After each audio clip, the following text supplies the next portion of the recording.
Assalamualaikum warahmatullahi wabarakatuh. Perkenalkan, nama saya Sayyidatina Fatimah Tuzuro, kelas 12 IPA 5 dari Mendua Gersik, berkelompok 12. Di sini saya akan menjelaskan tentang ijtihad. Dalam ijtihad terdapat pengertian ijtihad, kemudian hukum ijtihad, peranan dan kedudukan hasil ijtihad, kemudian syarat-syarat mujtahid dan tingkatan-tingkatan dalam mujtahid. Yang pertama, pengertian dari ijtihad. Pengertian dari ijtihad menurut bahasa berasal dari kata ijtahada, yajtahidu, dan ijtihadan.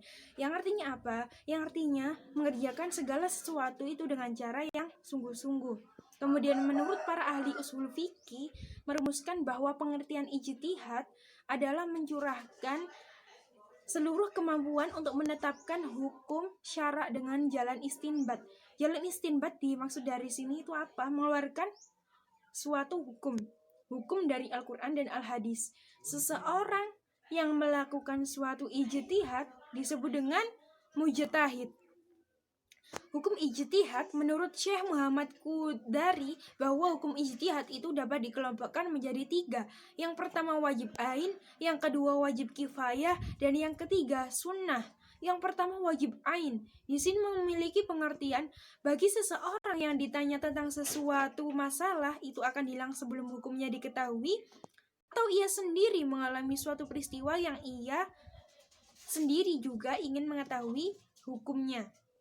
Yang kedua, wajib kifayah, yaitu apabila seseorang ditanya tentang sesuatu dan sesuatu itu tidak hilang sebelum diketahui hukumnya. Sedangkan selain dia masih ada mujtahid lain, apabila seseorang mujtahid telah menyelesaikan dan menetapkan hukum sesuatu tersebut, maka kewajiban mujtahid yang lain akan telah gugur. Namun bila tak seorang pun mujtahid melakukan ijtihadnya, maka dosalah semua mujtahid tersebut. Seperti contoh ketika dalam sebuah desa itu tidak ada orang yang memakamkan ataupun menyolatkan jenazah, maka seluruh warga yang ada di desa tersebut akan terkena dosa. Namun demikian, kalau misalnya dari beberapa warga dalam sebuah desa, meskipun itu 10 orang yang menyolatkan jenazah, maka seluruh warga yang ada di desa tersebut akan gugur dosanya. Yang terakhir yaitu sunnah.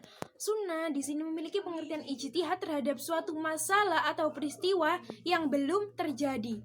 Kemudian peranan dan kedudukan hasil ijtihad. Peranan ijtihad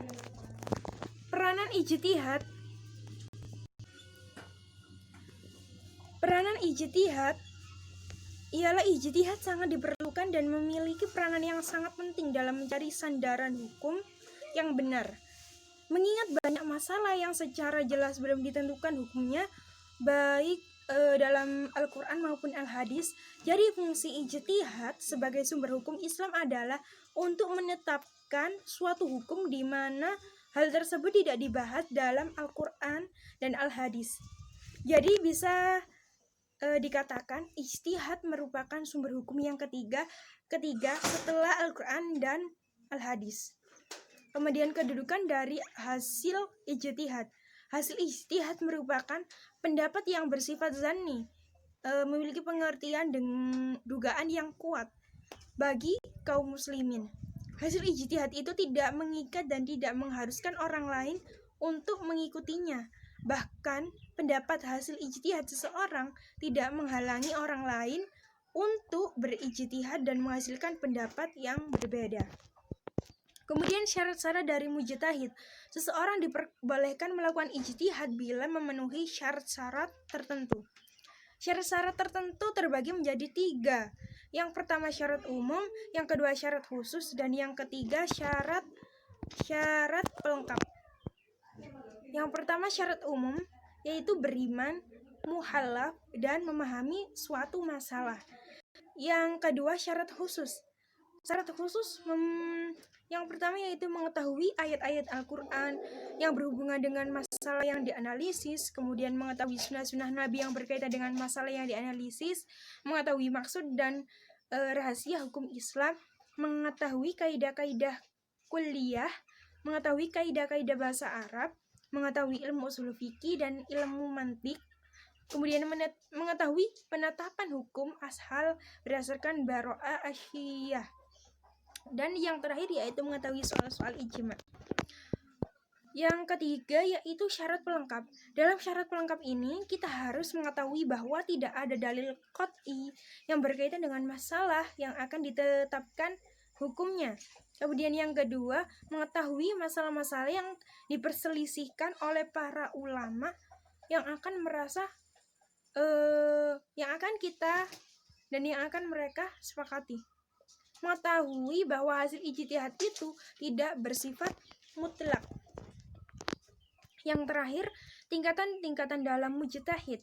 Secara umum, tingkatan mujtahid dapat dikelompokkan menjadi 4 macam, yaitu yang pertama mujtahid mutlak atau disebut dengan mustaqil, yaitu seseorang mujtahid yang telah memenuhi persyaratan ijtihad secara sempurna dan ia melakukan ijtihad dalam berbagai hukum syara dengan tanpa terikat kepada mazhab apapun.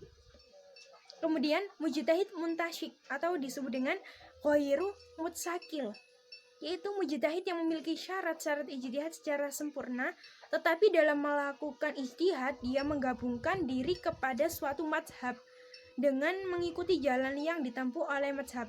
Kemudian yang ketiga, mujtahid fil mazhabi takrij atau muqayyad, yaitu mujtahid yang dalam melakukan ijtihad ia mengambil metode yang digunakan oleh imam mazhab tertentu dan ia juga mengikuti imam mazhab dalam masalah furu'. Dan yang terakhir, mujtahid muraj atau yang disebut dengan orang yang mentarjih, yaitu mujtahid yang dalam menggali dan menetapkan hukum suatu perkara didasarkan kepada hasil tarjih atau memilih yang lebih kuat. Cukup sekian dari saya. Terima kasih. Wassalamualaikum warahmatullahi wabarakatuh.